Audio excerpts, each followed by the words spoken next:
Just because someone's smiling doesn't mean they're okay.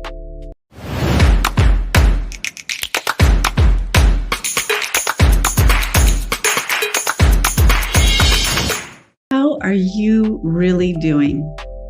You don't have to be in a war zone to have PTSD. You don't have to cry to be depressed. And just because someone's smiling doesn't mean they're okay. In a world unraveling from trauma, political, cultural, and personal, how we understand depression needs to evolve, because what you see isn't always what's real. I'm here today to talk about something that affects more people than we often realize. It's depression, especially during PTSD Awareness Month, and especially in light of what we're all living through right now. My name is Carrie. I'm an art therapist with 24 years in the field and voted top art therapist of the year. So let's be real. The world feels heavy. We're watching political chaos unfold on our screens. Wars rage across the globe. Racial and social injustice continue unchecked, and the cost of living rise, the climate shift, and all of this is impacting our nervous systems, whether we realize it or not. So when we talk about depression in this context, we have to go deeper than the clinical definitions. We need to talk about what depression looks like, both on the surface and underneath it. So first, let's talk about the obvious signs of depression. These are the symptoms most people recognize: persistent sadness or crying, withdrawing from friends or family, changes in sleep or appetite, loss of interest in things we once loved, and low energy or fatigue. And yes, these signs matter. They're all valid and they can be very serious. And if you or somebody is experiencing them, it's really important to get professional support. And I'm not talking about a coach that just decided to become a coach over the weekend. We're talking clinical professional support. But here's what we don't talk about enough: the hidden signs of depression.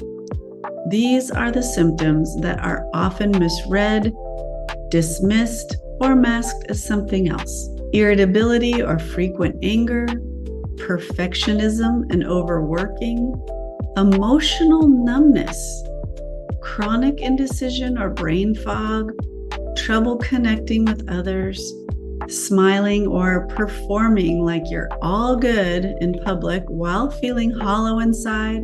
This is sometimes called high-functioning depression, but that term can be misleading because functioning doesn't mean thriving. It just means surviving. And for people living with PTSD, depression can show up in even more complex ways: hypervigilance or anxiety that looks like paranoia, avoidance of places or people that trigger memories, difficulty trusting others or feeling safe, a deep sense of guilt, shame, or feeling broken, and hopelessness about the future. And here's where it gets important. Depression and PTSD aren't just individual experiences. They're systemic, political, and deeply cultural. People of color, indigenous communities, queer and trans folks, refugees, and people impacted by war, poverty, and state violence, these groups often carry layers of trauma: historical trauma, intergenerational trauma that isn't always seen or validated.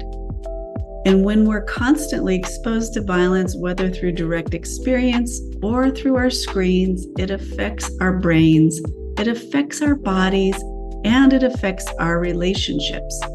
What we're calling depression might actually be a normal response to abnormal conditions. So what can we do with this? First of all, we can name it. We can start recognizing the many faces of depression. We can stop expecting everyone to look sad in order to be taken seriously.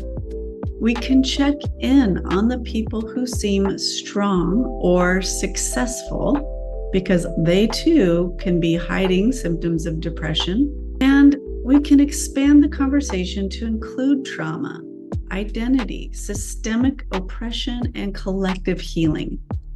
Healing from depression and PTSD is not just about medication or therapy, though they can be important. It's also about reconnecting with ourselves and each other, accessing culturally competent care, reclaiming our stories, and creating safety, both internally and externally. Because healing isn't just personal, it's political, it's revolutionary, and it's possible. If you're feeling numb, angry, shut down, exhausted, or you're just holding it together, please know you are not alone. Your symptoms are valid. Your story matters. I am here to help you reprogram your brain from depression and trauma.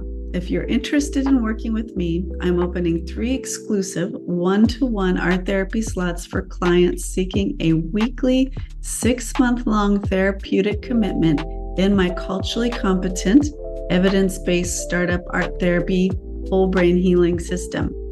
Or you can sign up for my upcoming 12-week art therapy trauma recovery group. So sign up below, whether that's for your one-to-one or your group session, and I look forward to seeing you there. Heal the people, heal the planet.